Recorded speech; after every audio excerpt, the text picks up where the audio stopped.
সবাইকে হোলি আর দোলের অনেক অনেক শুভেচ্ছা ভালোবাসা। সবাই খুব ভালো করে কাটাও হোলি, খুব আনন্দ করো। আমাদের বাড়িতে আজ একটা পুজো রয়েছে হোলি বা দোল উৎসব উপলক্ষে, যেটাকে আমরা চাঁচর পুজো বলি। তার ফুল ব্লগটা তোমাদের সাথে শেয়ার করব, তো স্কিপ না করে সবাই আমার সাথে থাকো, স্টে টিউন। আমার মা প্রসাদ সাজিয়ে দিচ্ছে, চলে এসেছি মন্দিরে। তো এখন আমরা দোলনা সাজাচ্ছি, এতক্ষণ প্রায় হয়েই এসছে। রাতের দিকে আমাদের ঠাকুরকে তো দোলায় তুলতে হয়, সেটাও তোমাদের সাথে শেয়ার করব। দোলা সাজানো হয়ে গেছে, দোলনাটা একটু দেখো।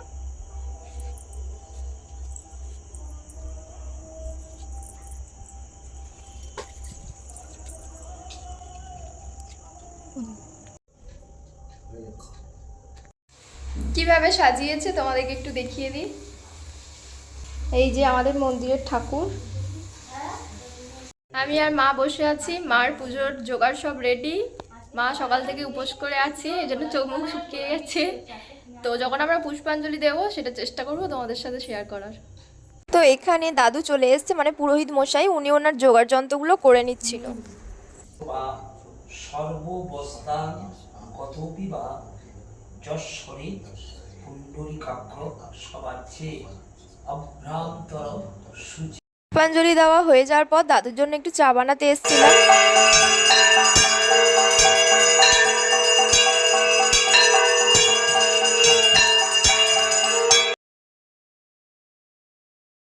হবে হোম, বাপি তাই হোমের প্রিপারেশন করছে। এটা হচ্ছে হোমকুণ্ডু, আর তার উপরে বালি দিয়ে দিয়েছে। এবার দাদু বেল কাঠগুলো সাজিয়ে নিচ্ছে, আর যাবতীয় যা কিছু দাদুর কাছে দেওয়া হয়েছে, ঘি, মধু, আরও অনেক কিছু লাগে, করবি ফুল, বেলপাতা, এই সমস্ত কিছু দিয়ে দিয়েছে। তো দাদু এবার হোমটা শুরু করবে। এই যে সব কিছু হয়ে গেছে, দাদু এবার হোম শুরু করে দিয়েছে।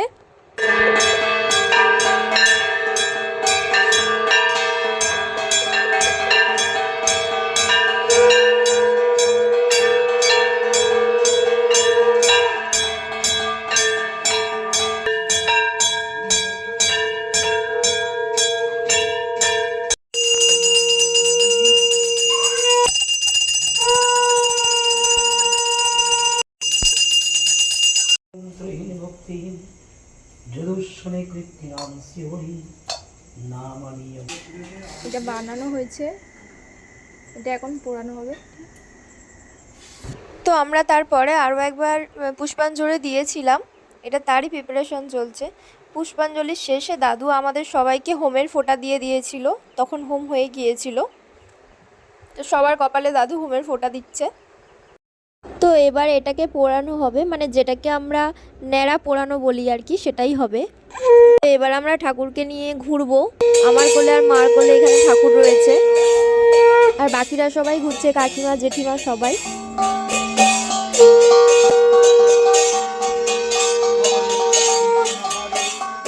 হোম আরতি সব কিছু হয়ে গেছে। মাঝখানে একবার পুষ্পাঞ্জলি দিয়েছিলাম, তার ক্লিপটা নেওয়া হয়নি। তো এখন ঠাকুর শয়নে দিয়ে দাদু চলে গেছে। এখন ঠাকুরকে স্নান করানো হবে, সেটা তোমাদের সাথে শেয়ার করব। আর তারপর আবার দাদু আসবে, আবার পুজো হবে। সাথে থাকো, পুরোটাই দেখতে পাবে। তো বাপি এখানে অভিষেক করছে, দুধ, ঘি, মধু সব কিছু দিয়ে। ঠাকুরকে স্নান করানো হয়ে গিয়েছে, এখন নতুন বস্ত্র পরিধান করানো হচ্ছে, তারপর দোলায় দেওয়া হবে। বাপি স্নান করিয়েছে, এখন পোশাক চেঞ্জ করে দিচ্ছে।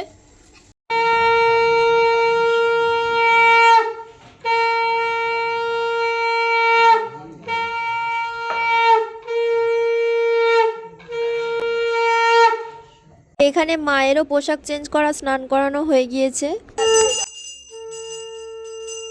তো ভোর 4টে নাগাদ আমি আবির ঢালছি, কেন কি এবার ঠাকুর দোলনায় উঠবে, ঠাকুরকে দোলনায় আবির দেওয়া হবে, তাই আবিরটাকে সাজাচ্ছি।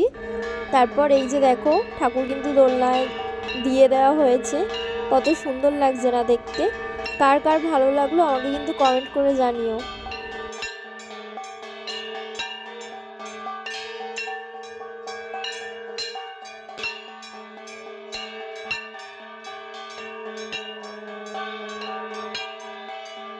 তো ঠাকুরকে দোলনায় দেওয়ার পর এবার দেওয়া হবে আবির, ঠাকুরের চরণে আবির দেওয়া হবে। প্রথমেই বাপি এবং মা আবির দিল, তারপরে আমরা সবাই দিয়েছিলাম।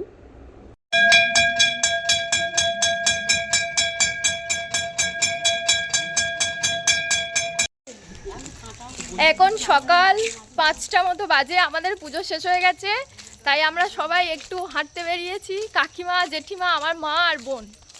আমরা একটু আশেপাশের মন্দির থেকে ঘুরে আসছি।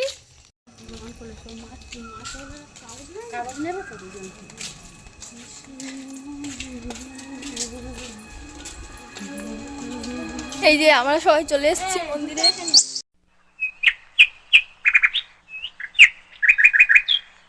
এটা শিব ঠাকুরের মন্দির, ঠাকুর। প্রায় 6টা মতো বাজে, আমাদের পুজো শেষ, আর এই যে ঠাকুর দোলায়ও উঠে গিয়েছে। সব কিছু কমপ্লিট, আমরাও হালকা পাতলা আবির খেলে নিয়েছি। ভিডিওটা কেমন লাগলো জানিও, ভালো লাগলে অবশ্যই সাবস্ক্রাইব করো, লাইক করো, আমাকে কমেন্ট করে জানিও। এখনও অবধি যারা আছো তাদের প্রত্যেককে অনেক অনেক ধন্যবাদ, থ্যাংক ইউ। সবাই ভালো থেকো, খুব ভালো করে হোলি খেলো।